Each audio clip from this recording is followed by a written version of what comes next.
So sometimes the route that appears the slowest is actually the most direct route. So that was the message that I was reminded of today as I am on this journey of growth and expansion, of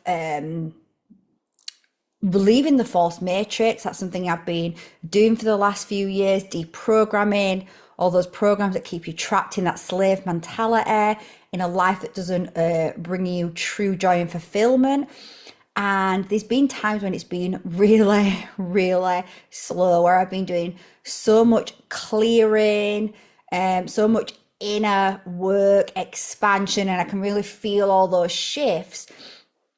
But as I've been going through that, I've been also, the body's been upgrading at an accelerated pace. And as the body upgrades, and this is what many of us are experiencing right now, especially if you're watching this video, it's likely that you are someone that's here to anchor in the light. And in order to anchor in the light, then we are the front runners of really alchemizing and transmuting those shadow parts, those parts that we've repressed, and really working out what's the true self, what's the false self. I'm going to link a video about that at the end.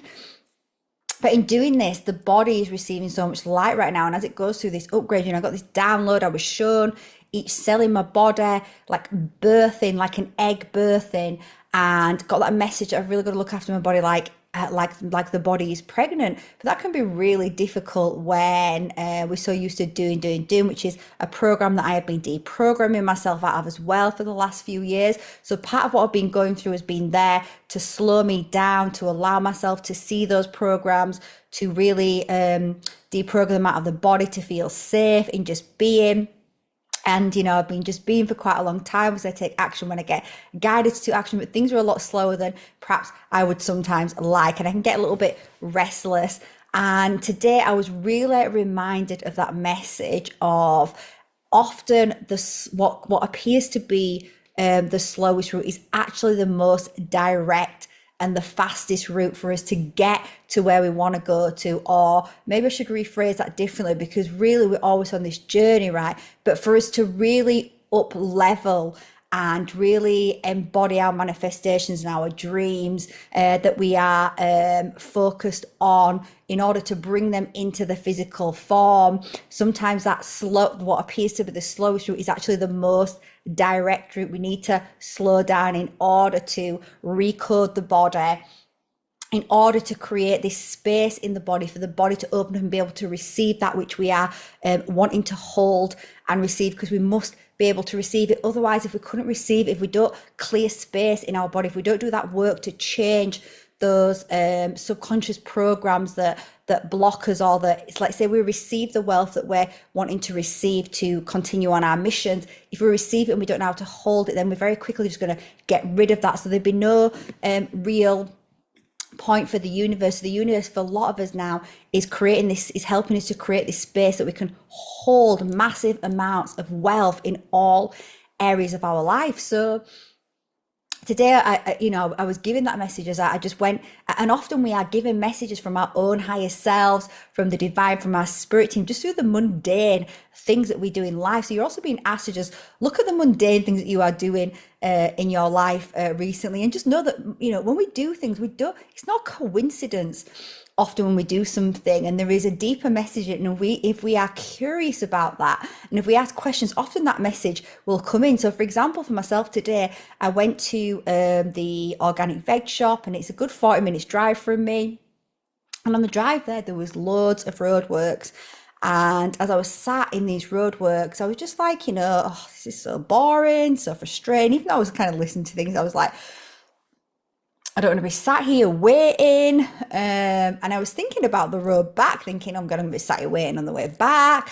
So, I finally got through, got my food, and I was like, I'm going to go another way. I know that if I go this way, I can also get back to my house. I'm not going to be stuck in traffic, so I'm going to get back at the same time. So I sat off this way, and it started the route, and within a few minutes, it had gone from what was supposed to take me 45 minutes to 55 minutes. And I thought, oh, that's 10 minutes extra interesting.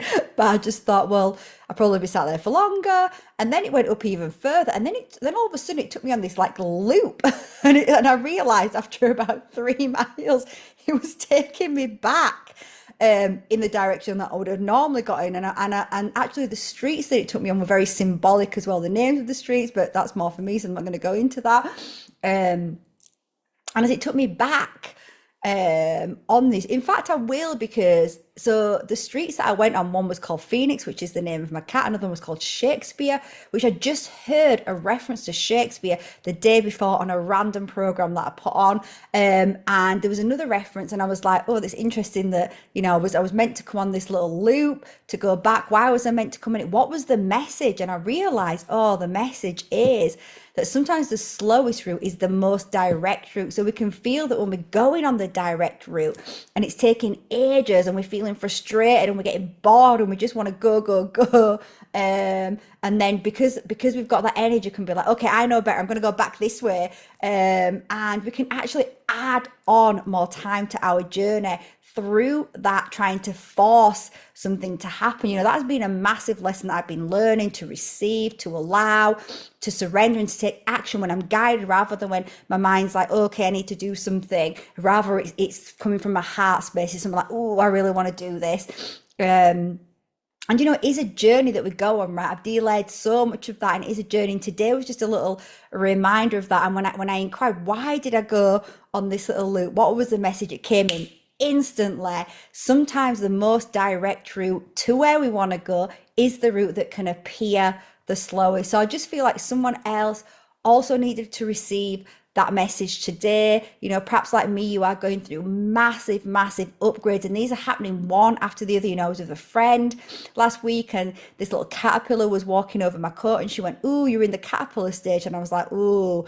I'm in the death rebirth stage over and over again. I've been observing that in my life: death, rebirth, death, rebirth, death, rebirth." And many of us are going through that right now. Rapid acceleration from one timeline to the next, to the next, to the next. And that's to integrate in the body. The body actually needs time to integrate that into the cellular system, weave it into our energetic structure so it's solid. And it's stable and it's around to stay, right? So the body is doing a lot of shifting, a lot of this. It's actually a lot of this. It's not that you're in the caterpillar stage at all. It's actually you're in the metamorphosis stage, that your body is literally liquidizing and changing into its new body. And it does that, it needs to slow down. So slowing down, the route that seems the slowest right now, if you're watching this is likely a message for you. It is the most direct route.